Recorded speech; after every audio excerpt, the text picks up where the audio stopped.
This is the Reflector Reflections podcast. My name is Annie. Join me as we journey around the world, talking with fellow human design enthusiasts, specifically reflectors, as they experiment and navigate their unique design. Today's beautiful conversation is with Leslie. Leslie is a unique unicorn, a 4-1 reflector with the fixed life theme of truth. Leslie is a former US Army helicopter pilot, an internationally known speaker, facilitator, and life enthusiast. Welcome, dear soul. Oh, thank you. I'm so excited to be here. What an interesting life you've led, dear heart. And I cannot wait to get into this with you. I've just been like sitting here this morning going, this woman, wow. Well, I feel like so much of it makes more sense now that I understand the reflector piece. I can look back at my path and go, yeah, the sampling thing and just all of it. So I can't wait to get into it. Yeah. Well, as we do, let's take it back. Let's talk about you. How did human design find you, or did you find human design? So I feel like human design found me, as do most things in my life. Like I feel a lot like I just show up and I'm like, I'm ready, universe. Stuff comes my way. So the first time I ever heard about human design was in 2013. I was on kind of a women's weekend retreat that a friend had put together. She was a mentor that became a really good friend. So when she asked me if I wanted to get together with a small group of 5 women and just spend time together, both learning from the other women, but also what could I contribute. I love that whole idea of we're all contributing. And so I said yes, and we met in Santa Fe, New Mexico. And one of the women had already been into human design and did all of our charts for us. And I'm kind of a junkie of personality profiles and types. I'm certified in Myers-Briggs, DISC, strength deployment inventory. So I knew a lot of stuff. And she got very excited because I was a reflector, as you do. And my initial response was kind of like, I don't need one more thing to tell me I'm different. Like this really, I didn't understand it. I didn't want to be like, I already knew I was different, but I was looking for tools that could help me like fit in better. And this didn't feel like it was going to do that. But the thing that I took away from it on that go around was that my decision-making process needed to be slower, that I shouldn't jump into things, that I should, the lunar cycle, 28 days. So sometimes that trip, I remember I wanted to buy a very expensive souvenir. And I was like, well, I can't wait 28 days, but maybe if I set a timer on my phone for 28 minutes, that'll let me just process. It was like literal in a weird way. And so that's the thing, the main element that I took away from it that time. And I just kind of was on the back burner and I didn't do a lot with it really until, again, this year. And as things I want to do in my life, I could not tell you exactly how it came back on my radar. But what I remember is I had this real urge to get out my I Ching book and throw the coins for some questions.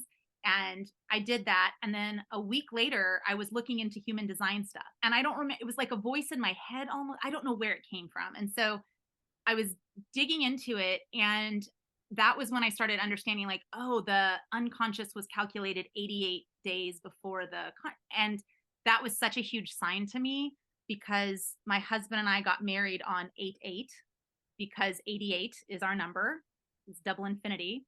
I had 2 infinity symbols sitting on my mantelpiece for years that I was like, I want an infinite person to meet my infinite soul. I don't need some half you complete me nonsense. So, Which is a half of the 4.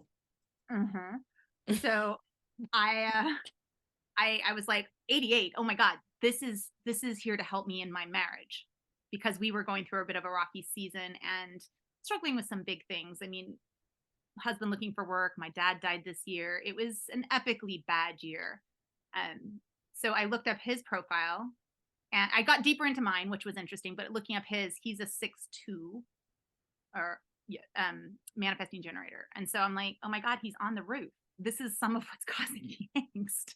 And it just was, and when I read the language, I went gate by gate, conscious, unconscious, all of that. The language in my gates was so positive and uplifting and, destiny and truth. And his was like struggle, crisis. And I'm like, oh my, the way I perceived him just totally shifted as I read through the gates and kind of what he's here to do and where he is in his path. And it just, I all of a sudden I'm like, this was the perfect. And if I hadn't heard about it 10 years ago, I wouldn't have maybe thought to look into it now. And it has been a really, really helpful um, conversation starter for us about some of the elements and where he's at and how he might make decisions. So that is how I got into it. How is he taking that? Is he in the flow of human design? Because may I just say, generally speaking, it's predominantly a female thing, this whole personal development stuff, hey? Like it's Yeah. not as common to get guys in, our Yeah. partners and stuff like that. They'll listen to us and they'll go, "Oh yeah," but they don't often get deep into it. How is that for him? I feel like similar to what you said, he's listening and he's on the periphery. He's not deep into it yet. Yet he may get into it at some point. Who knows? I mean, definitely. You know, we got a marriage therapist because I'm like, look, if we're struggling, I don't want to just struggle on our own. Let's seek help. And the first therapist we tried was really into Myers Briggs, and so he took the Myers Briggs, and he's like, I'm a 100% introvert. And I was like, I've never seen that. Like, I've done this assessment a lot. And I see people that are high level introvert, but he is like extreme. And he's a 6'2". So he's about to turn 40. So he's right in the middle of being up on the roof. And the pandemic, you know, he was a stay at home dad during the pandemic, not really having a lot of outside interaction. So it's like all of those factors. So he wants things to get better, but he hasn't quite bought into this could be as helpful as I think it could be, just to have some awareness and be like, look, you're right. You're right. We were supposed to be like, let's It make just this a takes little. time. Yeah, it does. So bringing that into this, like obviously you've done your husband's chart and Yeah, you've got a daughter, did you I say? do. Yep, a 6-year-old. She's a 2-5 pure generator, emotional generator. No, sacral. He's emotional. She's sacral. Um, and when I found that out, it was so interesting to see how true that is of her. She will like physically like lean in when there's a yes or lean back when something's a no. And as a parent, I feel like it's been really helpful in watching for signs and helping her, like describing to her, helping her tap into what's going on in my body and letting things like unfold naturally instead of trying to force fit things. It's Yeah, so helpful. it is. Parenting by Mm. design literally saved my life. Still does every day. Well, Like, and like generator, it's just like never ending flow of energy. And that's the great thing about, having a husband who has been a stay at home dad for part of, having her is when I'm like, I'm tapping out, like I need a nap. He doesn't necessarily know why, but he can see that it's true. And he supports me in having space. And even like I have a work trip coming up. I get to go to India for this client retreat that I'm leading. And I said, I'd really like to stay and explore and just have some travel time to myself. And so I'm going for a week after the retreat. So he supports all of that, which, he does, whether he understands human design or not, like it feels so supportive to have someone who's not like, hurry up, get back. yeah. And how wonderful that is to have this kind of language be used in our families. I know for myself, it's the same. It's just like, even though they don't kind of get it, it's still very much like, oh, okay, I do acknowledge that you're a little bit different and you're communicating with me that these are your needs and wants. And I can do this because it's really easy for me. Whereas it's Yeah. harder for us. Yeah. But other things are really easy for us too. And then I don't know in your family dynamic, but in mine, it's just like I can take on a lot more reins of emotional support, of mental support. Yeah. These I are these mean, are m- these are my things, and I just go, yeah, this is my bang. I'm down. I especially I mentioned my dad died. Like that whole journey I felt like I was in the right place at the right time, supporting my mom as she was caretaking for him and helping my sister who lives on the other side of the country and was having to come back and forth just emotionally. And they had no bandwidth to plan any kind of celebration of life or funeral. And I was like, you guys, I like if we can agree what we want, I will do everything. Cause to me, that was like soul filling in some way. It was like there was a support happening there that felt a little bit magical. And I think that my gate 61 kind of mystery gate, right? Like that veil between life and death. I don't know. I found some solace in that time. Now, not to say I didn't crash once that was all over and I'm like, "Oof, late, dad's gone." But there was something about supporting everybody else during that time that felt so easy for me and so right. Mm. Leslie, can I also share? I lost my father this year too. Oh, I'm so So sorry. I feel you, Mm. and it's not easy. And were Mhm. you close? Like, what is your family dynamic? Have you explored that? Yeah, we were a very close family. My um, and so after my this was after my dad passed was when I got into the human design for the second time and did the charts. He was a 5-1 manifesting generator. I know that now. I never got to talk to him about it. Yeah. Um, but both my parents were manifesting generators. I'm a reflector. My sister's a projector. Wow. So interesting family dynamic. Um, but they were really, I feel like, ahead of their time insofar as like supporting us on the paths we wanted. And I hear some of the stories about people who's like, oh, my parents didn't get me, and I'm sure they didn't get me or my sister for that matter, but they supported us, which was such a gift. Um, so we stayed very close all through we had traveled well into my 30s until my sister got married.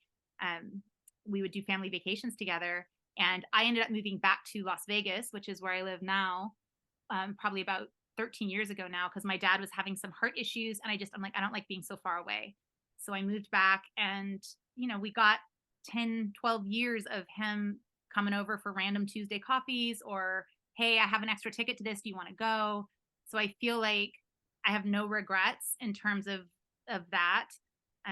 But yeah, it was definitely we were very close, and I think I don't know, maybe that's partly why I was able to show up the way I was as in my full reflectorness in that difficult time and just be present with all that was going on. Mm. One of the beautiful things about you being a 4-1 is, as I say, like reflectors are rare. 4-1s are rarer, just generally speaking. Yeah. And my understanding of the 4-1, I actually have not that I'm aware of any 4-1s in my orbit, but my Mhm. understanding of them is that they really do bridge between that right and left angle. So Mhm. there's this space that you sit, and I don't Mhm. mean to throw you into a generalist Yeah, no, box here, but there's this space that you can sit in your orbit as well as being a reflector, and it just feels that for me, for you, that you can kind of sit in this glue. You're the glue, yeah. for lack of better Yeah. words. Yeah, um well, that was another piece that when I was looking at human design for my little family of 3, my daughter is a right angle cross and my husband is a left angle. And they have so many things. They can push each other's buttons. yeah. And I am often the one that comes in. I'm like, hey guys, like, let's smooth this out. And for a while, it kind of drove me crazy. But now I'm like, I am uniquely suited to be the bridge in this family to help, ease tension sometimes or point out things that maybe they can't see because they're in the middle of it. um, and it's really interesting to watch, my husband, who's a total introvert, right, on the roof, happy to not interact with people. I'm like, you've got a left angle, dude. You need other people to achieve your life purpose. So it's going to be rough if you don't learn to interact a little bit. And then having my daughter who can just kind of bebop on her own path. It's just but like knowing that has been so helpful. It was like, I feel like I exhaled for the first time in a long time when I got into the more of the depths of what human design offers than just, hey, wait 28 days before making a Yeah, decision. yeah. Well, there's that. And the crazy thing is, so like you mentioned being a bridge, um, and I don't know, like this could be the juxtaposition cross, but I also feel like the sampling aura of a reflector also helps with that too.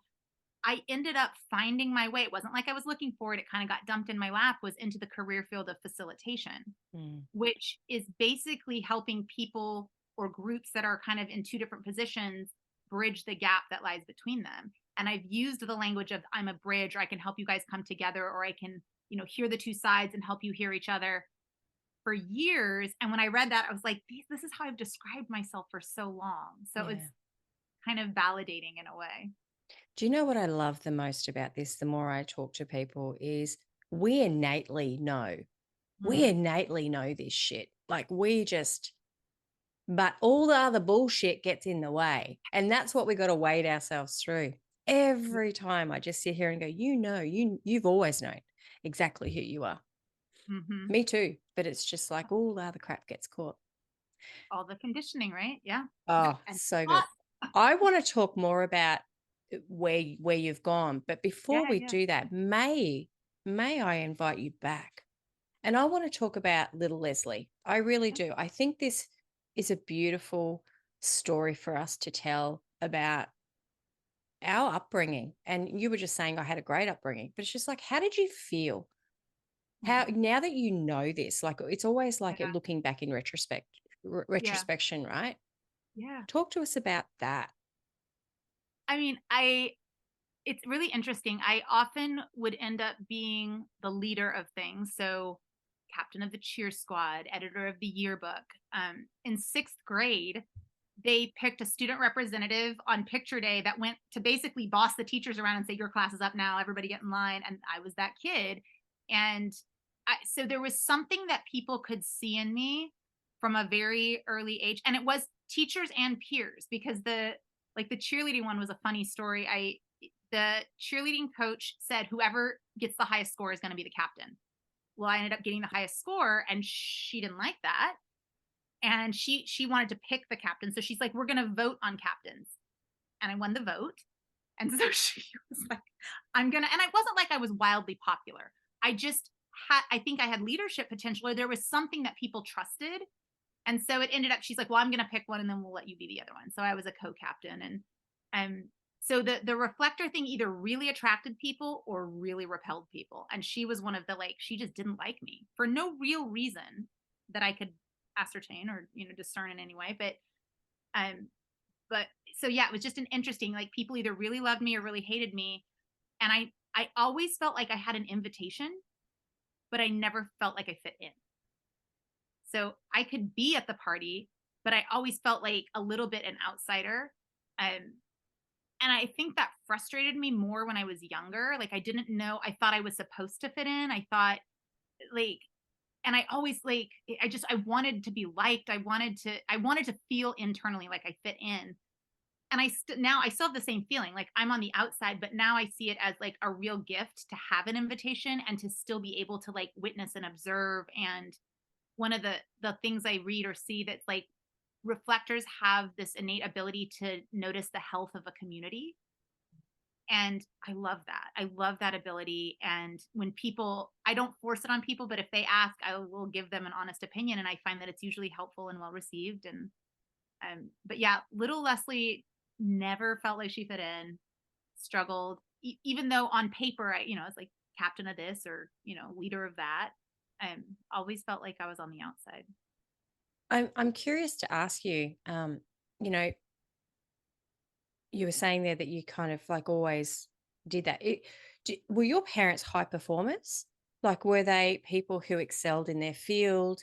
Do you feel that that conditioned approach of how you were raised conditioned you to be excellent at this? I got this, I could do that. Or do you feel it was a self motivated thing? So I've actually been like really contemplating this recently because having two manifesting generator parents, I don't, I would not call my dad like a high achiever or like, to my knowledge, like excelling in his field. He was kind of like he plodded along and did his thing, and he didn't want accolades. He just wanted to enjoy life. Like he rode his bike to work. He took backpacking trips with his brother every summer. Um, tried to give us some appreciation for the outdoors. Career was not the most important thing to him. He did go back to law school when I was in college. So that was an interesting later in life career choice, but never, again, never top of the class, just kind of did it and was happy to do it. And then my mom, I think, was raised in a time where women had very few choices. You could be a secretary, a teacher, a nurse, or a social worker. And she Mm. picked social worker because and it probably would have been what she had picked, even if there were a million other choices open, which is funny. So she was probably more what I would think of as a high achiever. Like she ran for school board in our small town and won. And, she was very involved in community activities, did a lot of different things. And so I don't know if it was just like seeing that, but I also had, I believe, some kind of natural drive. And I don't know if it was just like the sampling aura on overdrive when I was younger.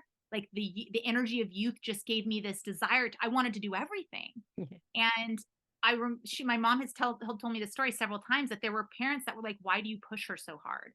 And my mom's like, "I'm sorry, she's pushing me. Do you know how many things I have to drive to and dedicate my weekends to?" And so the way she tells the story is like, it did not, she goes, "I may have suggested something, but it didn't take much for you to like grab it and run with it." And a lot Mm. of times it was me coming home saying like, "Hey, my friend is playing soccer." So the conditioning was from like my friends. Friend is playing soccer. I want to play soccer. And I didn't really want to play soccer. I just wanted to be with my friends. But my mom dove in head first, being the manifesting generator, right? Like, you want to play soccer? We'll go all out. So it was almost like I couldn't make a suggestion without us running with it for at least the season. So I Mm. think we kind of played off of each other. Um, and I have no regrets. Like I'm glad I did a lot of sampling early on because I think it gave me some peace at where I am now, where I'm like, I've done a lot. I can just be more selective now. I can be more still now. I can contemplate and um, do what's right instead of just grabbing at all the things. Oh, I love that you were saying that. That is a big thing for us, grabbing at all the things, especially for me. Excuse me. Had this cold and I keep having to Ah, clear my throat. It's awful. Anyway, the the sampling of things is huge. And I've been really giving a lot of thought to this, and I'd love your input. yeah. It's like we can sometimes be, let me get my words, let me pull them out of my undefined head. We can sometimes kind of get caught in this where we want to do everything, especially when we're younger. And Hmm. I realized the other day how, in the reflector space, it's about, be in the right environment, surround yourself with great people, uplifting, whatever people. And I'm like, sometimes I like to, I'm going to use the word compete. Mm, So if I see somebody doing something, it actually initiates me to go, yeah, get back out there. And that's a good thing for me because I mhm, don't have definition. So I'll use an mm, example like I had in the past been training for a triathlete, but I had a really bad accident. And so I've mm, kind of been off the wagon for a while and I'm trying to get back and it's really hard. And so I've started following some kind of triathlon stuff. And I know that it's conditioning me, but at the yeah, same time, it's uplifting me. And yeah, so I'm really exploring how this happens. And you just using that scenario of your mum and you exploring sport and how yeah, this is not just a reflector thing, it's an everybody thing of how it kind of circles around. So it is mhm, often said that, reflectors initiate, your manifesting generator mum, she would have been initiating you, you would have been initiating her, your friend would have been initiating you. It's like this big initiation of just, oh, I gotta do everything. That was a yeah, really long way of me of saying that I kind of see how this plays out, but it also benefits us. And so, like you, I did many things as well, but it's been fun because it's like I always say, I've got so many now arrows in my quiver because I can just yeah. pull them out and go, oh, yeah, that was fun. Well, and like what you said about, okay, I've done it before and I know I'm not there yet, but I want to be. So I'm going to pick who I follow.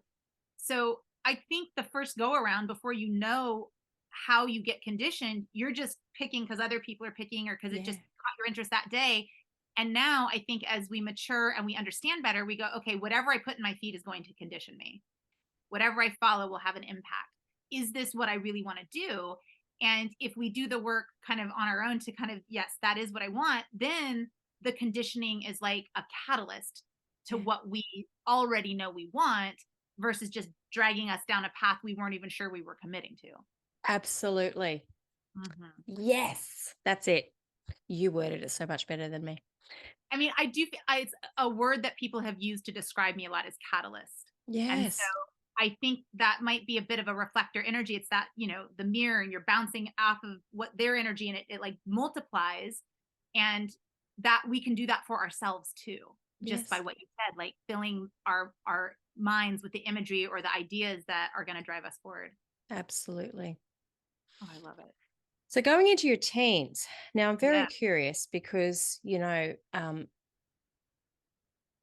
went into the army. How I did did. that manifest for you? Like, what happened in your teens that Mhm. led you to go, well, I'm going to enlist in the army? So my dad was a civilian employee of the Navy. So I grew up on like outside of a naval base, and we were traveling on the east coast of the states, and he said, "Hey, the US Naval Academy is here. I want to go check it out." Like just as a tourist kind of stop. And I was about 15 at the time, and I, did what every self-respecting teenager would do is I complained and pouted in the back seat like, "This is stupid. I don't want to see this. Your ideas are dumb." And so we pull up, it's middle of summer, and he's like, "Okay, cool. You can either come with me on my dumb idea tour or you can sit in this 100-degree car. It's up to you." And I was like, "Well, obviously, I'm not staying in this car." So I went on the tour. And as we got in there, they're talking about the monuments and the history and all that, blah, blah, blah. And it was summer and the midshipmen were in training. So the new class of plebes that were rising up. And so they started to march by, and I looked closely and I turned to my mom and I was like, "There's girls in there." And she was like, "Yeah, yeah, there is." And I was like, "Well, could I do that?" She's like, "Yeah, if you want to." Yes. Like in her mind, she was probably like, "You dabbled in athletics, but you're not really an athlete. You're kind of a bookworm, you nerd." But she's like, "Yeah, sure, if that's what you want to do." And that was it. I was like, "Yep, that's what I want to do." And so for the next, that was right before my sophomore year. So sophomore, junior, senior year, I spent every summer going to one of the academies, doing a program, visiting, starting applications. You have to get a congressional nomination. So that's a whole process. So I went through all of that, and my mom loved to do, she's like, she wanted to give me reality checks. Like, "Are you sure this is what you want to do?" Like, Yeah. and she, would point out like they get up really early for physical training, and you're away at, all year, and you only get to come back in certain times. And nope, yep, this is what I want to do. And so I ended up getting my nomination, and I got accepted to West Point, which is the Army's version, right? The original academy. And I think what I really was drawn to was the camaraderie of being in a class, of working towards something bigger than myself. Like I wanted to be part of a team, and really that just seemed like a place that trained you to do that, and then go out and you work with other people to do that. And so I was very like stars in my eyes, young and naive, like camaraderie. Like it didn't occur to me like, oh, they not everybody accepts women all that well. Tell Or me you're they're a fourth line without telling me you're a fourth line. Keep going. Sorry. right, my network, right? Yes. So my one did not kick in. I did not do all the investigating and reading. My mom did, and she would tell me things. I'm like, no, no, no. I was just straight fourth line on that. Like it was the people I was attracted to. So yeah. So off I went, and I, did my 4 years, and um, zero regrets. It was super hard. I cried a lot. Probably picked up an eating disorder that I have since resolved. But like it, it set me up for the life I have now. My mom always jokes, she's like, "You front loaded all the hard stuff early in your life, like by choosing that path." And it's really true. Like it really tested me. Um, and coming out, like I did eventually find the place where I had the camaraderie that I had sought, but my mind was already made up that it was too up and down. It depended on the commander, the unit. Like sometimes I just had horrible experiences. Sometimes they were great. And I didn't know that that was life. Like I blamed the army for that. And Mm, so I was like, I'm done after my commitment's over. So I got out after 7 years. yeah. And we're talking to that journey of how you did get out, but I want to just kind of come back to the fourth line. We just kind of Yeah. mentioned it there before, and I think it's a beautiful segue into that. That 4-1, that Mm. 4-1 profile, it is a very unique profile from my understanding of it. It is very social, but wants to be alone. How have you found that, friend? How have you journeyed through just knowing this is your profile? It's it's really interesting because I do feel like said to my mom once, I always have to go to the extreme to learn a lesson. Like almost like I'm a little bipolar. Like I go all the way one way or all the way the other way. And I feel like the 4-1 helps me understand why I do that. It's like they're both foundational, which is an interesting thing, right? So they're both kind of this solid foundation, but they're very different. The people side, and there's times in my life where I have just fully leaned into peopling, and I, I do so little research. I'm like, I find the good research in the group. I'm like, I trust you. I'm going to take your opinion. And then there's times I've gone all the way to the other side where I go down the deepest rabbit hole and I'm like, but if there's one more piece of information out there, I need it. Um, and I find that usually when I'm doing that, I have a bit more like there's more fear involved in that one. Like I have to prove myself more. If I know enough, they can't discredit me. Whereas if I'm leaning more into my foresight, I'm a bit more trusting of the world and it'll all work out. And it's a real, like, they rear their heads at different times. Yeah. And you're three crosses to the left, so you're very strategic. Cross of truth, you speak your truth. You've Mhm. got gate 9 4 times in your chart, which is boom. It's just like I love exploring these kind of things of people, how they manifest into who they are. And you and I, we're kind of like older. We're approaching our 5th decade in life. Not to shame on us, I think that's a beautiful gift. So I'm I very I happy to say be this honest. lovingly, Yes. but I found and a lot of discussions that I've had is we do start to look a little bit more or feel into a little bit more of this unconscious side, which is that first line for you. And it's a first line for me too. Have you found that? Have you found that, the part of your life is being very fourth line? You're still a fourth line by nature, but there's this other part of you that's really yearning for that first line or not. Again, your Yeah. juxtaposition, so might be different. No, I do find what's interesting, it kind of lines up when I had gotten trained in the Myers-Briggs. They said a lot of times people, if you're like an introvert extrovert, right? And you've been really extroverted, the midlife crisis is you exploring the opposite of what has been true for you. And so that's always been in the back of my mind. I mean, I took that training probably 15 years ago.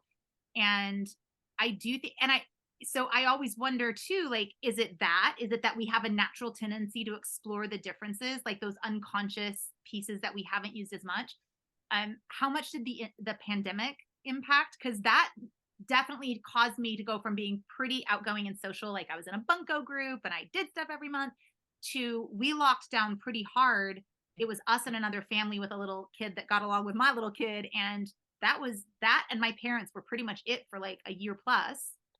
And I have to say, and I'm such a weirdo, it was one of the happiest times of my life because it was so simple. Yeah. And we knew that who we were going to see. It was just we got into a rhythm. We loved the people in our bubble and we had so much joyful time together. I didn't feel like I was missing out. And I think prior to that experience, I would have had, FOMO if other people were out doing stuff.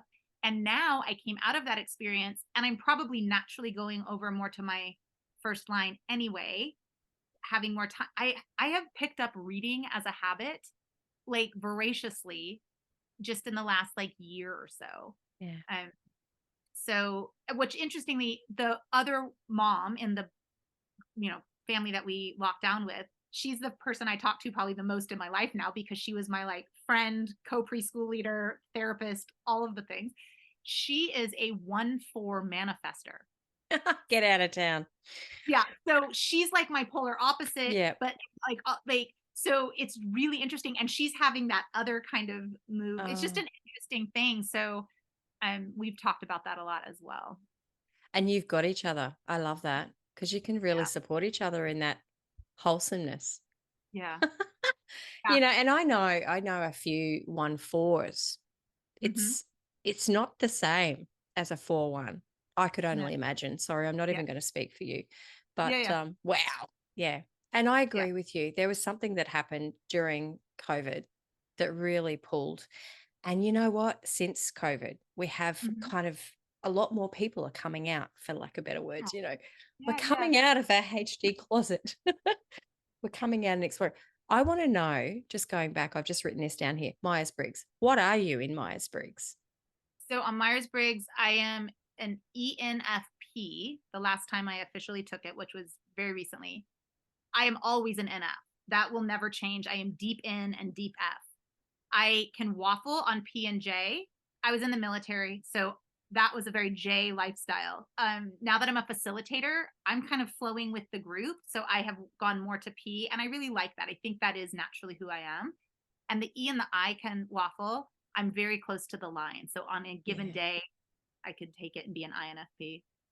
That is so interesting. I'd love to do a poll one day of reflectors and what their Myers-Briggs. I found that every time I've done it, it just changes. It's Mm, always an I though. Like I've never gone E. I've always stayed INFP, INFT, roughly around that. But it's just curious. I'm just curious. yeah. Yeah. It would be interesting to see a correlation. And, Yeah. you know, For I think, fun. yeah, yeah, I love it. And because I'm thinking of other, like I use the disc model too. And I'm like, like the 4 line is very like I on the disc model, which is like loves the people. And they're going to ask the question, who, like, do you want to go out? Well, who's going to be there? Like that's a 4th line question. That's an I question. So it just would be interesting to see correlations between those two. It would be. Yeah. But so when we had communications, Mhm. I watched your YouTube.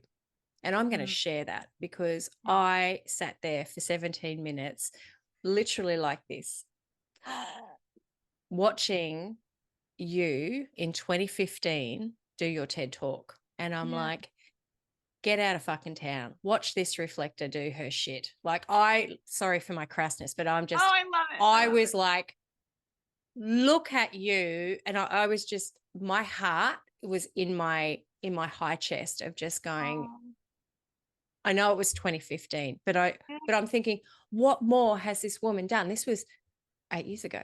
Yeah, Yeah. 8 years ago, because my daughter was born in 2015. That's why I had to do the You're math like, then. right. But how did this trend? I mean, you speak about it in that YouTube again, which I'm going to link. But let's talk about where you've come and how you went from the army into Mhm. corporate, but into facilitation, and how that's Yeah. really working for your energy type. Share. Yeah. I will. I will. It's such a strange like path and transition, but yeah, the army was great for me as a foundation. I feel like I learned a ton of skills that were very practical on, you know, command and what I would call command and control leadership. How to like have a hierarchy and operate well within that, both sometimes at the top, sometimes at the bottom, and I'm grateful for that time. Um, but I always had a problem with some of the rules, like, oh, you're an officer, you can't hang out with enlisted people. I'm like, but what if they're really cool and smart and like they have degrees too? Like, it's not, it would just felt like weird, arbitrary rules that didn't trust the connections that I know as a reflector I'm able to make. Like, if I have a boundary and I need to set it, or I can see things differently, I can tell who I can trust and who I can't. Like, I have an innate sense for that. And the army had too many rules. So I'm like, I need a little more leeway in what I'm doing. So I got out, and I had no idea what to do after that, because in my mind there was a few things I understood. Like I know what a doctor is, I know what a lawyer, a teacher, but there was this whole black box called business that I had no real understanding of, and I had a sense that I might want to check it out. And so my first job out of the army was actually as a TV news producer. So I was an affiliate in Savannah for the CBS affiliate, and I did a couple shows a week producing. Really interesting. But to your point of curating your feed, very depressing. Like I knew news wasn't for me. Like I didn't stay in that very long. My next big job was in sales, because people had always told me you have a sales personality, and I use air quotes because I don't know what that means. But I thought, okay, well, I should check it out, right? Hated it, wasn't for me. It was too transactional. And even in the work I do now, I'm in and out of clients, but it doesn't feel transactional the way sales did. And so I ended up getting a job inside the mortgage industry at the trade association, so the Mortgage Bankers Association, and doing some content development. And then eventually I ended up as a project manager inside their organization. And around 2007, when the industry started getting wobbly over here, my boss said, please go get some facilitation training, because I need you to lead meetings, helping us determine what programs can keep going because we have enough funding for them and what we need to cut. And these could be some really contentious conversations. And I was like, okay. So I Googled facilitation training. I found one. I went to it. And the guy leading it was a retired officer from the Navy. So I'm like, okay, well, obviously a military person can become a facilitator. Okay, all right. So he became one of my mentors, and I ended up coming back to my organization with these skills. And I was like, I want to do as much facilitation as possible. So I did everything my boss needed me to do. I would like peddle my wares in other departments. I would ask what meetings they needed led, and I would come up with systems and plans to help them have more effective meetings. And if you've ever been to a corporate meeting and know how horrible they are, if someone offers to make it better and it actually is better, people will keep coming back. And so that's what happened. Um, The death and by meeting. oh my God, Death by meeting. they're Keep going. horrible. No, they're totally horrible. And so to learn tools to make them actually effective was, Mm. but I will never be out of work if I can do this. So I did it for about 10 months. And then I went back and got some advanced training from the same training company that teaches facilitation. And while I was there, they said, hey, would you like to teach this? You seem to have a natural aptitude and maybe you would like to learn to teach. So I was like, again, arrow in my quiver. Yes. So I said yes. My boss let me take time off and then they would pay my company directly instead of me. And it kind of offset because I wasn't being fully utilized as a project manager anyway. And so it allowed me to keep my full benefits longer because they were like offsetting my salary. And I could see the writing on the wall. I knew that eventually I was going to get laid off because we had done round after round of layoffs at the trade association, and I knew my number was coming up. And so probably the last 4 or 5 months I was employed there, I really built up my relationship with this training company. And when I finally did get laid off in 2008, I said to them, if you want me to keep doing this work, I'm going to need a little bit more of it because I'm on my own now. And they said, okay. So they trained me in a few other classes and I started doing a lot of that.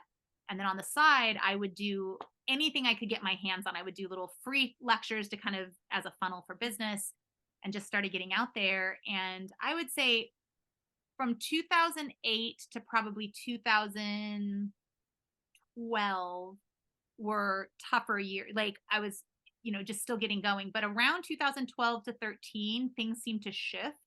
And then from about 2015 on, I feel like all the seeds I planted were starting to sprout. And so I've just been able to like harvest those seeds, plant more seeds, those harvest later.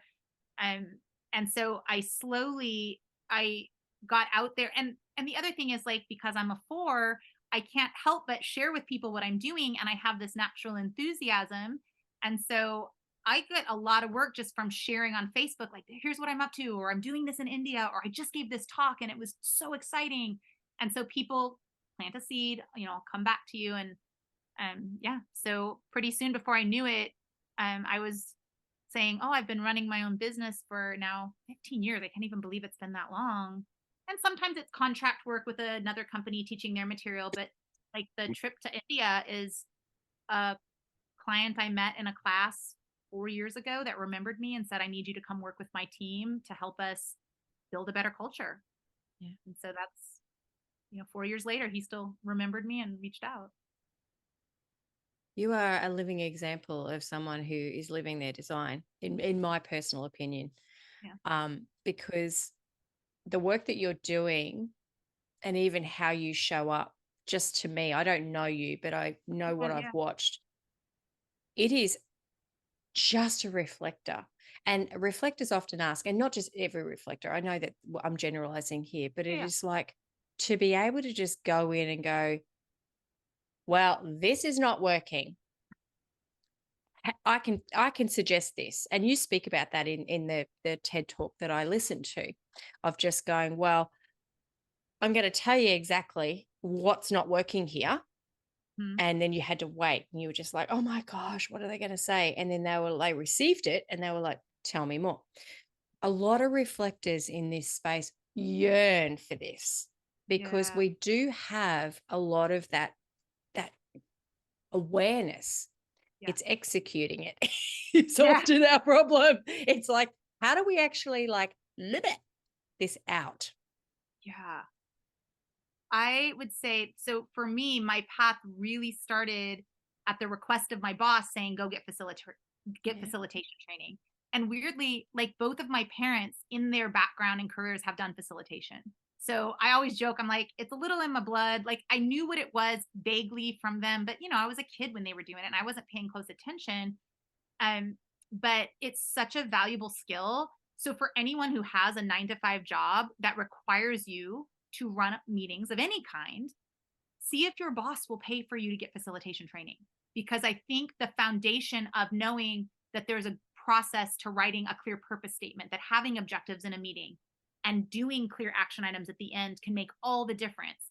And then practice the heck out of it on their dime in their world, that's where my baseline skills got built up for a year and a half. I in the most contentious, horrible environment. Like people were playing cards close to the vest and they were scared and layoffs were happening. And, I got to work in that environment and get paid to do so, regular, benefits and everything. And then when I got laid off, I still knew I needed to build my skills. So I came in as a contractor under someone else's material and I taught before I full on facilitated in other organizations. But every job would teach me one or two little lessons. Like you said, it's those arrows in the quiver. And for people who want to go out on their own, it's amazing. And I would never dissuade someone from doing it. But I would say, think about the steps of can you get training inside the corporate world you're in? That's going to help you when you're on your own. Mm. B, once you're out of that corporate world, can you do something as a contractor where someone else has more work than they can handle and your skill set supports their work? So this facilitation company had a lot of incoming requests because they were doing all the marketing. I was terrible at marketing. And I was like, I don't know how to do that. So they're like, great, we'll just pay you whatever the daily rate was. Here, take these jobs for us. Yeah. And so I would circle to them every once in a while, what do you guys have? Is there anything else I can do? And that job particularly took me around the world. I got to teach in Australia, Dubai, Brazil, all on their marketing skills and someone else's money. And then it was probably like where 2013 was when I partnered with a different company where I actually created content of my own about facilitation that I was super proud of. So that was like 5 years into the journey of talking about it, doing it on someone else's way, someone else's format. And then I was a contractor under this company, but it almost felt like my own company because they were asking me, what do you want to create? So it was baby steps. It's not one big leap and you work for yourself. I would highly recommend looking for ways to be under someone else's wing for a while as you're learning the ropes. Such wisdom there. And I know for a lot of people, this is going to land really well because it is, what is my job? What should I be doing? And I think a lot of us, there's a lot that we know. Again, going back to that, there's a lot that we feel is a deep, like wanting to, change things, for lack of better words. Facilitation is probably a beautiful, beautiful avenue for some. I know in a close friend of mine, Amber, and I've journeyed through podcasts together as well. And she's a change manager. She's a 1-3 reflector. And I know in my past life, one of the best skills that I ever had was I called myself the Skittle Sticks girl. I don't know if the drop sticks. Oh, we had these and you pulled one out. I don't know what they're called in the States. I still don't know. Oh, pickup sticks. Pickup sticks. All right. I used to call them the Skittle Sticks. And I used to refer to myself as a Skittle Sticks girl because I could literally walk into a floor and go, oh, that's not working. That needs to move there. That person, there's something happening there. And it was this beautiful innate, this was back years ago, but it was this natural innate ability that I had to be able to go, whoa, I feel the whole floor and this is working and this is not working. So I always wanted a job as a Skittle Sticks girl. I thought if I could actually, be a Skittle Sticks girl, I would be really happy. But hearing you talk about facilitation is just like, that's kind of what it is. Change management, facilitation, facilitating, getting rid of death by meeting. Yes. And it's so funny. Like I always laugh because, I'm like, how do you market something that people think they do themselves? Like I run meetings all the time. I'm like, badly, like, so I rarely give out a business card. And when people are like, what do you do? I'm like, what do you need? It's I kind of like, I imagine myself to be a little bit like, do you remember that movie Hitch with Will Smith, where he was like the love doctor and you just had to know he existed. So I get a lot of referrals, word of mouth. And that I feel like it's a little bit that once people have experienced or they know, they're like, oh my God, she really helped our organization. They'll tell their friends. So over time, like there's a great quote out there by, I think the actor is Mags Mikkelsen. And it's like, have you had such a successful career? And he's like, well, it wasn't by design. I just did the best work I could on the job I was at the time. Yeah. And that's like and that's, I don't know, like as a reflector, like I'm so happy to be in a unique environment that I know I'll never be in again, that I really just fully show up and absorb it all and like do the most I can. I will like leave it all on the floor for a client. And I did that just out of the pure joy of it. But now I realize that's how I've gotten other clients year after year after year. Mm. So I think if people can figure out how to be your full reflector self, and it's scary in a corporate environment because you're like, will they accept this? Are they going to think I'm crazy? You have to like push back little by little. And like you saw the TED talk, that experience in the army, because I didn't care. I was getting out. Like it was, what were they going to do? Yell at me? Um, I said my real opinion and I was like, oh my God, that worked better than all these 6.5 years that I wasn't saying my real opinion. So when I got in the corporate world, I had already done the big pushback and knew it was worth the risk. Mm. And you got to be respectful. You can't just be like, hey, you're an effing idiot.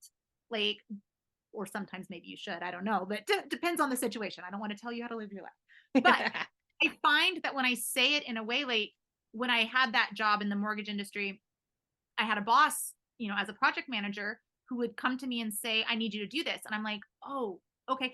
I have 2 other tasks that you gave me. Which one do you want me to let go of to take on this new thing? Yeah. And people thought I was nuts. They're like, you cannot tell the boss no. And I'm like, well, I didn't say no. I said, absolutely. Which one of these do you want me to let go of? And it was honesty that people weren't used to. They're like, you just do what the boss says. And I'm like, but the boss doesn't know what your day to day looks like. They have an image in their head. How are they going to know the truth?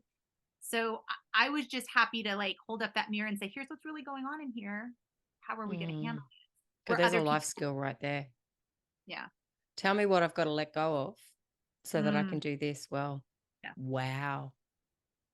How has, I know we've been going for a while, so we'll slowly wrap up here, but I just want to ask you, how has coming from this life that you've lived, Mm. all of this work that you've done, becoming a parent and navigating being a parent as a reflector mum, as well as still honoring you as Leslie, how has that been for you? Ooh, I mean, Yeah, hit you hard there. Sorry. yeah, it hit me hard. I would say marriage and parenting are probably the hardest things I've done in my life. The the ability to just like hop from thing to thing, like can't really do that in a marriage. I'm like, I'm in here. Like wait, things are getting hard. Like normally I would just be like, yeah, this isn't for me anymore. I'm ready for something else. And I didn't necessarily just run away when things got hard. Like I would see things through, but there was a point at which I'm like, the investment isn't worth the return anymore. But obviously parenting and marriage are not the same as the things I've done before. So um I find myself really looking for, like, I don't want to give up who I am because I think as a reflector, I have something very special to offer my clients, my community, other. I'm finding now other friends who are losing parents or have parents that are sick are turning to me and going, how do I deal with this? What do I do? And now I know, like I've been down that journey. And as a reflector, I think I can manage those energies well. So I feel like in the past, part of my sampling aura has just, I've been like a Tigger. I bounced around and I'm all over the place. And parenting and marriage have turned me into a bit more of like a piglet, like Winnie the Pooh, calm friend that's a bit more thoughtful about things and not just bouncing around. And there are days where I'm like, man, I miss my bounce. But there are days too where I'm like, I'm glad I don't have to bounce anymore. Like there's something comforting about just knowing I can just be here and the right things will come to me.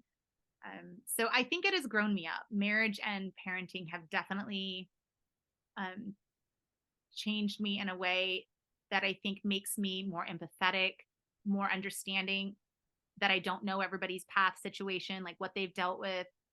Um, and I'm grateful. It's so hard. It's the hardest thing I've ever done. Harder than flying Mm. helicopters, harder than hiking the Grand Canyon, harder than Ironman. Like none of those things compare to parenting and marriage. Yeah. She's a tough gig, friend. So thank you for sharing that. My heart to your heart. I feel you. I see you, sister. I just want to bring it back before we wrap up. Yeah. Just honoring you, honoring this process that you've been on, honoring this life journey that you've been on. And thank you for sharing so much of yourself in that. And thank you for just showing up in the world and being your beautiful for oneself. But share with us any other advice or wisdom or anything that you have for this community, if you may, before we Uh, wrap up. yeah. I just want to say, like, so I told you my dad died this year. He died in January, and it was a hard time, but a fulfilling time. Like, I feel like I got to give back to him in those last months the way he gave to me my whole life. Like, when he was like, should I keep getting treatment or go on hospice? I'm like, I'm here to support your choice. Like, what's right for you? And that was really a gift. Um, and after he died, I was in this like mystical blanket of I could feel him, and there was signs and signals, um, and I ended up writing it all down one day. And then the next morning I woke up and my daughter was prattling on about pink dolphins. And I'm like, whoa, that's crazy. Okay. Yeah. Those are real, by the way. They exist, but what a weird thing to be talking about. And then that night in the book I was reading, it talked about these trips to Ecuador that I was like, I didn't even know this organization did that. And I looked it up and it was like, if you're lucky, while we're traveling the river, you'll see the pink river dolphins. And I'm like, what? What? Like, that seems like a really obvious sign. And so I woke up the next morning and I said to my husband, I think I have to follow pink river dolphins to the Amazon. So I'm going on this trip and I don't know why. But as a reflector, I feel like that's the kind of thing that we need to do. We are able to hear the whispers, feel them. It's that all the open center stuff just comes to us. And if we are able to honor it, listen to it, be with it, I ended up going on that trip and it was exactly what I needed. It was 2 months after my dad died and I felt him so strongly there. And I met people that I think I'll be friends with for life. And I came back from the trip and I called the guide and I was like, hey, I want to kind of share this trip with other people. How would I respectfully market it? And he's like, well, why don't you just lead a trip? I'm sorry, what? And he goes, well, the trip you went on, which was the first one available when I got on I was like, when is the next trip? And it was like, 3 weeks away. And I went on it. He goes, well, that was the long trip.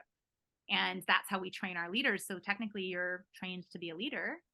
Do you want to just lead one of your own? And I was like, well, this is a plot twist I did not see coming. And so I ended up saying yes. And next summer, I'm going to take a group of women back to the Amazon. And I could not have there was no logical part of me that saw that coming. But being down there, I found a kind of stillness that I don't think I've ever found in modern society. I did not have a cell phone. We did not have a cell signal. There was no Wi-Fi for 11 straight days. Annie, I wrote poetry. I am not a poet, but poetry just flowed through me. And so, you may not run off to the Amazon, but somewhere in your body, somewhere in your self or your aura is a whisper, and it's trying to tell you something. Listen to it and go to get into that flow state. Like, I came out of that trip feeling better than I had felt in my whole life. And then I got this opportunity to go back. So we don't know. Our job as reflectors, I think, is to be open to the whispers and to follow them and let yourself off the hook for how it all turns out. Just be in the moment and go where it goes. Tingles. I love that. And you know what? Part of my life purpose, because I do a lot of crystal healing and energy and work with the liquid crystals, is the Boto dolphin, which can often be represented as the pink dolphin, and its association is with the crystal angelite, and angelite is peace.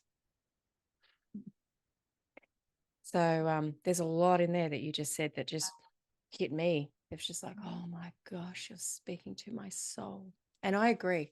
I took myself off a little while ago. I'm a mother of four, so I don't have the ability to just hightail it out of a lot of things. But I always say to people, what small things can you do? You mightn't be able to take off like I did, and you did for 5-11 days. We yearned for it, right? But what can you do? What small thing can you do to honor that silence and that introspection every day for yourself? And that just might be a walk in the bush or wherever it is. So thank you for sharing that, because it is really, really beneficial for us to just have that time, Yeah. because it gets us to know us. Well, and yes, if you can do a longer one, do a longer one. But I totally agree. When I was kind of off kilter for a while, I was working with a coach and he's like, make a date with yourself every week and don't let anyone encroach on that. And do you know what I did? I went to the movies by myself on the half price movie day and I picked the movie I wanted to see. And sometimes I went to the movies and there was nothing good playing and I would see a real shitty movie and I would laugh at how shitty it was. And that was great too. And I'd eat my bucket of popcorn and I came out feeling lighter because it was like I lost myself in the story. And that's what I needed. I just needed to let go of the phone and the email and the to-do list. And so you may only have 90 minutes to go to a movie, but that can be a great reset and give you some peace for the rest of your week. Yeah. Amen. Yeah. Thank you. Thank you for Yes. sitting in space with me. It's been such an honor. You are such a gift to the world. Likewise, Annie, this podcast has like saved me. I get such joy out of listening to you talk to all these different reflectors and other human design folks. And I just want to contribute and be part of the community. So thank you for making a space for that. You're welcome. Until next time, friend.